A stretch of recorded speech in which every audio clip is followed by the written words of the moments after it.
بسم الله الرحمن الرحيم نحمده ونصلي على رسوله الكريم أما بعد урматтуу бир туугандар, урматтуу мусулмандар, Аллах субханала таала орозобузду кабыл кылсын, баарыбыздын орозодо кылган ибадаттарыбызды, жакшылыктардын баарын кабыл кылсын. Бүгүнкү биздин келген суроолордун бирөөсү ушул такафул боюнча ислам камсыздандыруу. Бул эмне дегени, мунун өзгөчөлүгү кандай деген суроолор кайра келип атат. Ошого боюнча кыскача маалымат берелик. Биз Аллага шүгүр кылышыбыз керек. Аллах субханала таала биздин мамлекетте мына ушул мусулмандарга кайтыгер болбостун мамлекетибиз камсыздандыруу, мамлекеттик камсыздандыруунун астында такафул деген кичинекей бир терезе ачылган. Ошо менен мусулмандарга ислам каржылоо, ислам камсыздандырууну баштаганбыз. Алхамдулилла, Алла таалам ишибизге ийгилик берсин. Мына ушул боюнча суроолор болуп атат иншалла. Биринчи суроо бул такафул эмне, такафулдун шариатка шайкеш келиши деген суроо көп келет. Такафул деген бул нерсе, бул өз ара, мусулмандардын өз ара бири-бирине жардам берүү. Мусулмандар бир фондко акча төлөйт. Ошол фонд менен кимге бир зыян келсе, кимге бир кырсык болсо, мусибат келсе, ошону жоюу максатында, жоюу үчүн максат кылынган бир фонд. Ошон үчүн такафул бул жаңы нерсе эмес, бул илгертен эле бар нерсе. Мына ушул такафул деген ат менен таанылган эмес, бирок эми Кудайга шүгүр ушул ишке кирип атат.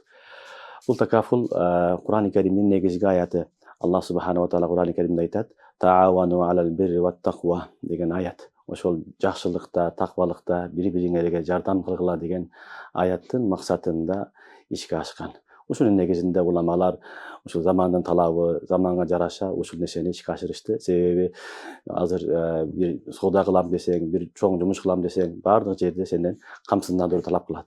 Ошол камсыздандырууга келгенде анын халал жолу барбы деп мусулмандар халал жолун издеп калды. Ошон үчүн биз такафулду уламалар ишке киргизген.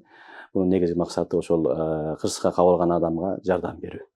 Ал эми такафул деген сөз бул кепилдиктен чыккан, кепилдик болуу. Ошол шериктеш адамдар бири-бирине кепил болот. Бири-бирине кепил болуп, ошол ортодогу чыгымды, ортодогу зыянды жойгонго аракет кылышат. Мына ушул такафул деп айтылат. Бул такафулдун иштөө тартиби бул мамлекеттик камсыздандыруунун астында эле болот. Ошол кардарлар келип өздөрүнүн салымын кошот. Бул салым эмне болот? Кайрымдуулук болот. Кайрымдуулук салымы. Ошол салымдын бир бөлүгүнү фондко, вакыф фондуна салынат. Ошол вакыф фонду ал өзүнчө турат. Бул вакыф фонд аркылуу биз ошол кыйынчылыкка учураган, зыянга учураган жарандарга жардам беребиз. Ал эми мамлекет өзүнүн баягы камсыздандыруу компаниясы өзүнүн вакалат деп коет, вакалаттык немесини акысын алат. Калган фонддогу акчалар баардыгы бул ошол салган, салым кошкон адамдардын мүлкү болуп эсептелет. Дагы айта турган нерсе, мен жарандарды чакырып келет элем. Такафул бул жөнөкөй эле нерсе эмес. Бул чоң садака жарыя. Садака жарыя дегени ошол сиздин кылган акчаңыз бул кайрымдуулук жакшы жумуштарга жумшалат. Элдерге жардам катары, элдердин мусибаттан куткаруу, кыйынчылыктан чыгаруу, зыянды жоюу максатында колдонгон үчүн бул жөнөкөй эле эмес, чоң сооп иш болуп эсептелет. Садака жария дегени бул улануучу садака.